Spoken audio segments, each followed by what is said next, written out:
নমস্কার, রূপালী মিনি ব্লগে আপনাদের সবাইকে স্বাগত জানাই। আশা করি সবাই ভালো আছেন। আজকেও চলে এসেছি একটি সুন্দর ধরনের পিঠার রেসিপি নিয়ে আপনার সামনে। এটা কি বুঝতে পারছেন? এটা দেখুন, এটা বলে দিই, এটা হচ্ছে গাঁদাল পাতা। এই গাঁদাল পাতা আজকে আমি সকালবেলায় তুলে নিয়ে এসেছি। এই যে দেখুন গাঁদাল পাতা। আজ এই গাঁদাল পাতারই পিঠা বানিয়ে আপনাদেরকে দেখাবো। এই পিঠার জন্য কি কি উপকরণ নিয়েছি সেটা দেখে নিন, আর এটা আমি কিভাবে বানাচ্ছি সেটাও দেখতে থাকুন পুরো ভিডিওটা শুরু থেকে শেষ পর্যন্ত। গাঁদাল পাতের পিঠা বানাতে আমি উপকরণ নিয়েছি। এই যে দেখুন, টাটকা গাঁদাল পাতা আমি তুলে নিয়ে এসেছি। এখানে নিয়েছি চালের গুঁড়ো, এখানে নিয়েছি গোটা জিরে, হলুদের গুঁড়ো, জিরে গুঁড়ো, সাদা তেল, কাঁচা লঙ্কা, আদা, এখানে নিয়েছি নুন, এখানে নিয়েছি জল। এবারে এই গাঁদাল পাতাটাকে ভালোভাবে আমি পেস্ট করে নেব মিক্সার গ্রাইন্ডারে।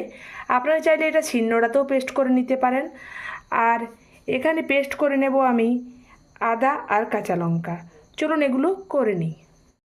গাঁদাল পিঠা বানানোর জন্য একটা নিয়ে নিলাম প্রথমে পাত্র।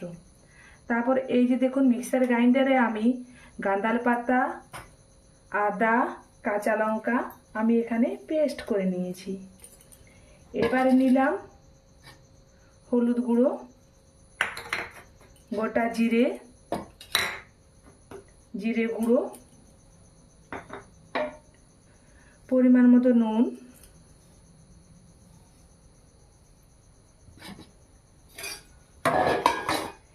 এবার দিচ্ছি আতপ চালের গুঁড়ো, আমি যে করে রেখেছি সেইটাই দিলাম।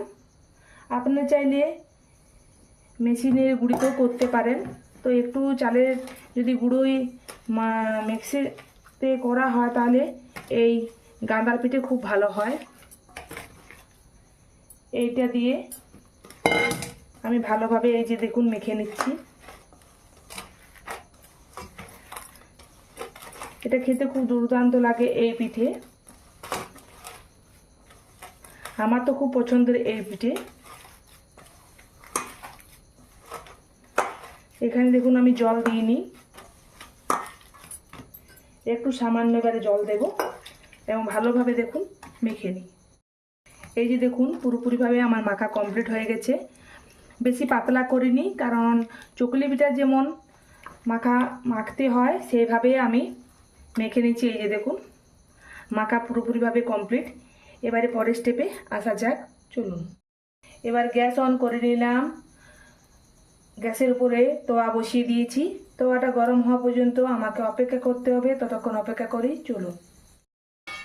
তোয়াতে আমি তেল দিয়ে দিয়েছি, তেল গরম হয়ে গেছে। এই যে দেখুন, এবারে এর মধ্যে দিয়ে দেব মাখাটা। একটু ভালোভাবে হাত দিয়ে আমি এটা মেনে নেব।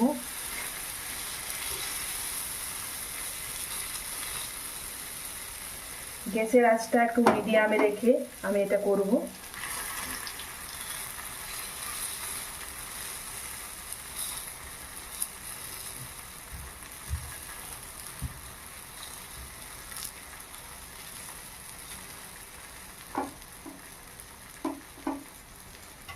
এক পাশ তো দেখুন হয়ে গেছে। এই যে দেখুন ধারে দেখুন একটা কালো কালো স্তর পড়েছে, মানে এক সাইডটা হয়ে গেছে। গাঁদালি পিঠে খেতে খুব দুর্দান্ত লাগে। আপনারা যদি পারেন একদিন অন্তত বানাবেন এই পিঠে।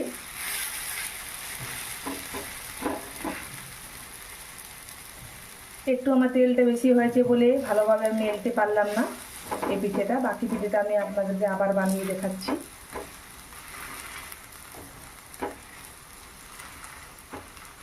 আর প্রথম পিঠেটা ভালো হতেও চায় না, দেখবেন।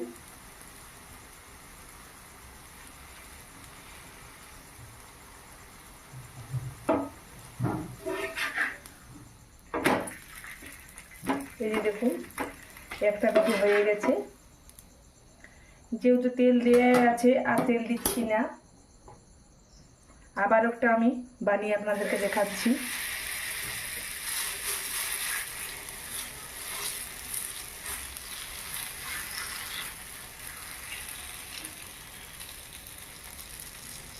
এই গাঁদার পিঠেতে বেশি তেলের দরকার হয় না। আমি যেহেতু বেশি তেল দিয়ে ফেলেছিলাম বলে এই তেলেতেই হয়ে যাচ্ছে, না হলে আর একটু তেল লাগতো।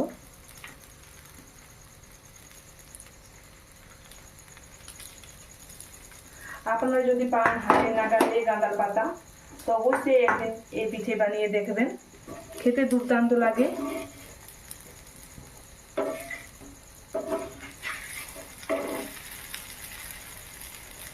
এক সাইডে হয়ে এসছে আমার, দেখুন।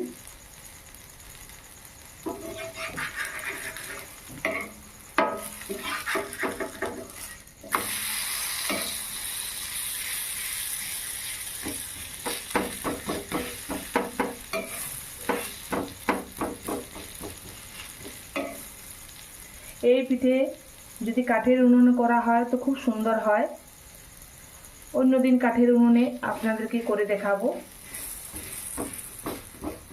গ্যাসেতে তাড়াতাড়ি ভালো হতে চায় না, কিন্তু তাও ভাবলাম যে আজকে বানিয়ে আপনাদেরকে দেখাই।